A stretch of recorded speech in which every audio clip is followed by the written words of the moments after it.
چې صیفیان یو منظم تحریک دی او په ټوله دنیا کې د دوی نفوذ دی، کیدی شي چې دوی تقاضا د سیاست او د اقتدار وکړي.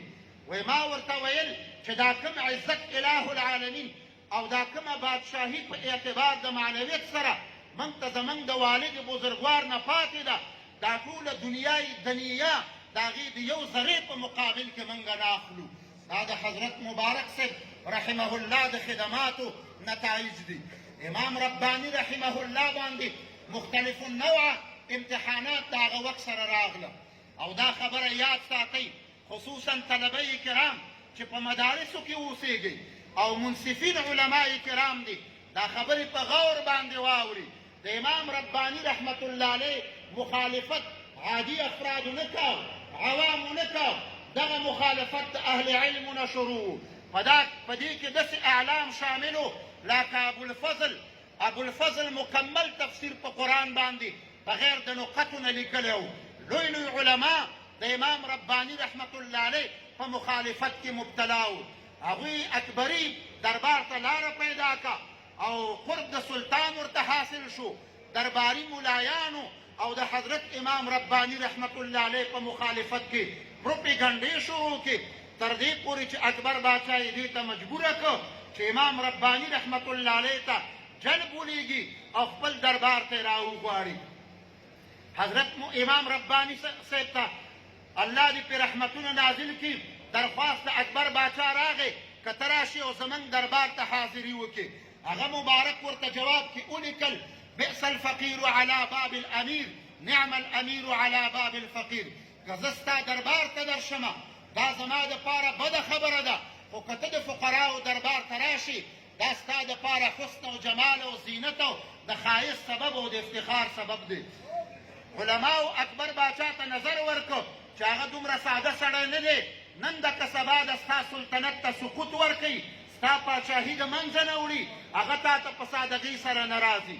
او دا خبره یې اکبر باچا ته پیش کړه چې د ابوبکر صدیق رضی الله تعالی عنه د مقام نه د اوچتوالي دعوه کړي.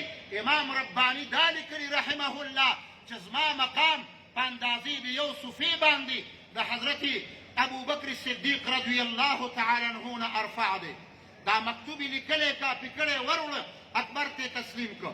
اکبر باچا حکم صادر کړ چې د امام رباني رحمه الله خانقاه ورانه کوي، دربار یې رنګ کوي، مال یې چور کوي، چپاونې کوي او مبارک زما حضور ته راولئ. همدغه شان وشو. جهانزیب چې د هغوی په اولاده کې و کتابونه یې ور ولیدل امام رباني صاحب ته او دا یې ورته وویلې چې ګوره اکبر باچا زما پلار تا په یو مسله کې نشي راحصارولی.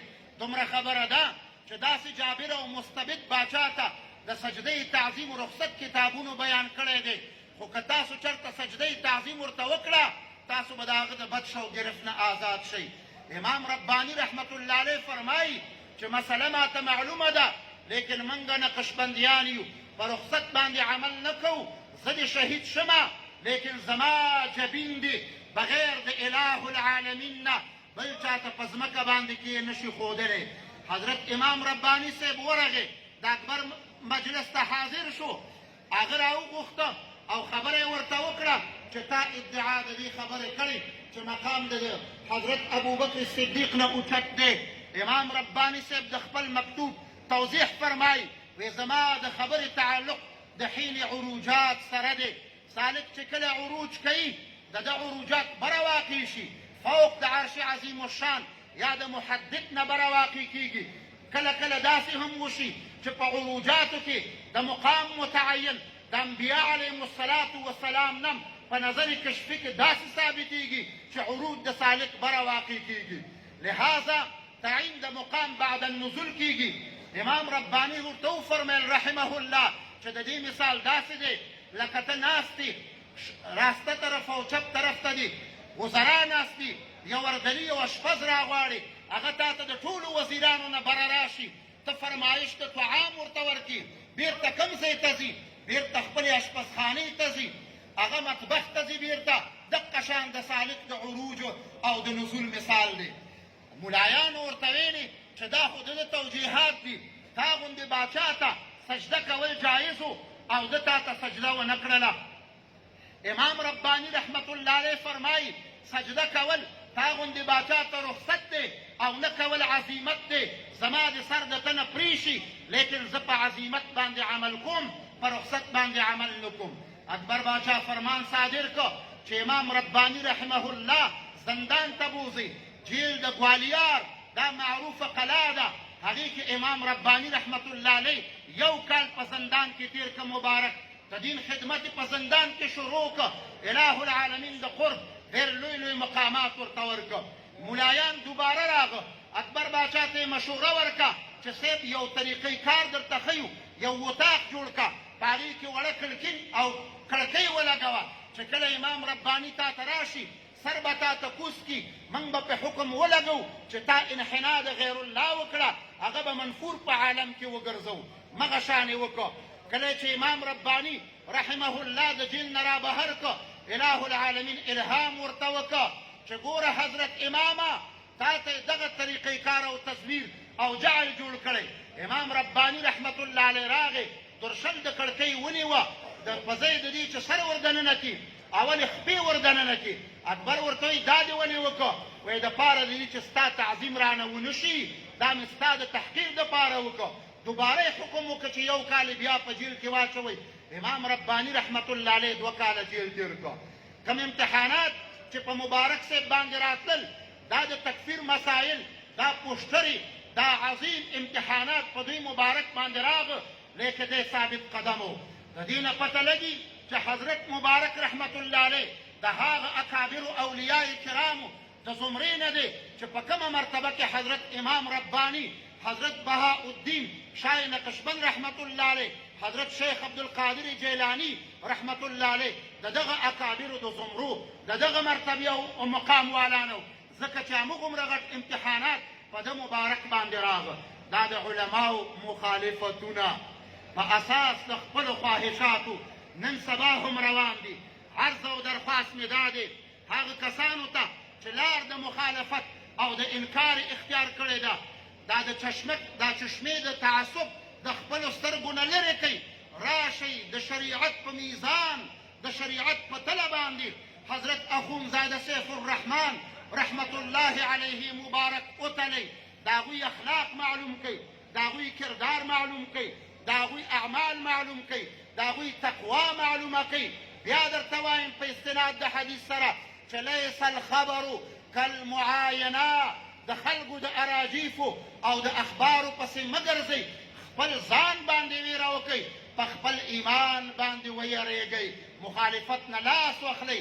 حضرت مبارک صاحب رحمت الله علیه ته عظیم شان الله ورکړی او په دې مطمئن اوسیږئ چې ستاسې مخالفتونه د پاک نسبت د تقوا ته، د پاک نسبت د مجاهد او جهاد ته، د پاک نسبت د خدماو د دین ته هیڅ نقصان نشي رسولی. مبارک به فرمایل چې لکه ونه مستقیم په خپل مقام یم، که خزان را باندې راشي او که بهار، چې کوم حالات په موږ راځي د لیل او د نهار په موږ باندې حوادث را رواني، موږ ثابت قدم اوسیږو، تر اوسه پورې موږ همغه ثبات قدم په موږ کې شته، لله الحمد. نو مبارک ته اله العالمین ډېر لوی مقام ورکړی و. څو خبرې د خلفای کرامو او د سالکانو دپاره هم کوم. ګورئ دوستانو حضراتو، سره د دې نه چې نبي کریم علیه الصلاة والسلام مبارک ته مختلف نسبتونه کېدل، ساحر او جادوګر ورته ویل کېده، اراجیف خورېدل، دشمنانو یې په خلاف باندې پروپیګنډې کولې، لیکن د نبي کریم علیه السلام صحابه کرامو د پیغمبر علیه الصلاة والسلام مبارک نه ثابته نمایندګي وکړه. زما درخواست دا دی که چېرته موږ د مبارک رحمت الله علیه نه ثابته نمایندګي وکړه، د مبارک صاحب رحمت الله علیه په مسیر کې مو فرق را نه وسته، د هغوی د معتقداتو، د هغوی د اعمالو، د هغوی د تقوا، د هغوی د خدماتو، د هغوی د ایثار، د هغوی د قربانۍ لحاظ مو وساته او د هغوی په قدم باندې لاړو. دا نسبت سیفیه نه خرابېدو والا نسبت دی. صحابه کرامو رضوان الله علیهم اجمعین د نبی کریم علیه السلام ډېره بهترینه نمایندګي وکړله. دا دین دنیا ته ورسو، د پیغمبر کرام ښکلي نمایندګانو هغه غلط معرفي نه کو، د اعمالو لحاظ یې وکړو، د اخلاقو لحاظ یې وکړو، د دعوت دین خیال یې وساتو. تاسو هم خلفای کرامو عرض کوم، د عاجزۍ خبره کوم تاسو ته، درخواست مې دا دی چې د حضرت مبارک صاحب نه صحیح نمایندګي وکړئ. د حضرت مبارک صاحب رحمت الله علیه د دې پاک نسبت خاطر وساتئ او دا عالم ته ورسوئ. دا نسبت ماشاءالله په ترقۍ کې دی، دا نسبت په ارتقا کې روان دی، سره د مخالفتونو نه، سره د غلطو نسبتونو نه. الحمدلله په ټولو خانقاهونو کې مکمل یو نظام روان دی او په زرګونو زرګونو تعداد خلک په حلقه د بیعت او ارادت کې شاملیږي. د خلکو مخالفتونه، د علماو بد نسبتونه موږ ته ضرر نشي رسولی. ثابت قدمه اوسیږي. بله نکته چې هغه نهایت ضروري ده، هغه د الفت ده، هغه د محبت ده، هغه د مینې ده، هغه د اخلاص ده چې په موږ او تاسو کې دا باید موجود وي. مینه ولرو، الفت ولرو، نفرتونو ته وخت مه ورکوئ. د حضرت مبارک صاحب رحمت الله علیه دا کمال محبت چې د موږ هر یو سره کړی دی، د موږ هر یو سره یې کړی دی.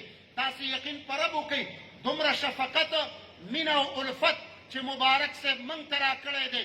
موږ ته خپل پلار او مور نه دی راکړی، موږ ته نورو مشفقینو نه دی راکړی، موږ ته نورو اساتذو کرامو نه دی راکړی. دغه چې کله مبارک صاحب دومره احسان په موږ کړی، راځئ چې ښه نمایندګي د حضرت مبارک صاحب رحمت الله علیه نه وکړو. انسجام او وحدت د نړۍ په کچه باندې، د عالم په کچه باندې برقرار وساتو. درېیمه نکته مې دا بیانوله چې زموږ د حضرت مبارک صاحب رحمت الله علیه د اولادی کرام چې موږ او تاسې لیدلي دي، د هغوی سره کینو پاسو، صحبتونه ورسره کوو. د هغې تر مخې نه وایمه، تاسې په رب لا یزال باندې قسم درته کومه، حانس کېږم نه چې د دنیا په دربارونو کې به داسې صاحبزادګان تاسو ته چېرته میلاو نه شي. تملق نه کومه، چاپلوسي مې نه ده زده، پاکه خبر کوم. زه په یو ډېر لوی مجلس کې ما اشتراک وکړو او ډېر غټ غټ علماو د هغوی پیرزاده راغی، ما سره یو ملګری و او اوس هم دې مجلس کې موجود دی. هغه علماو ډېر لوی استقبال د خپل پیرزاده وکړ. ما چې وکته پیرزادی یو جالۍ ټوپۍ په سر وه او ګیرې د واجب مقدار نه لنډه او کمه وه. ما خپل ملګري ته په مجلس کې ویلې چې موږ او تاسې د الله د کفران د نعمت نه وساتي، شکر پکار دی.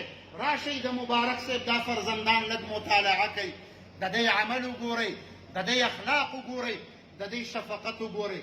تاسو یقین په رب وکئ چې کله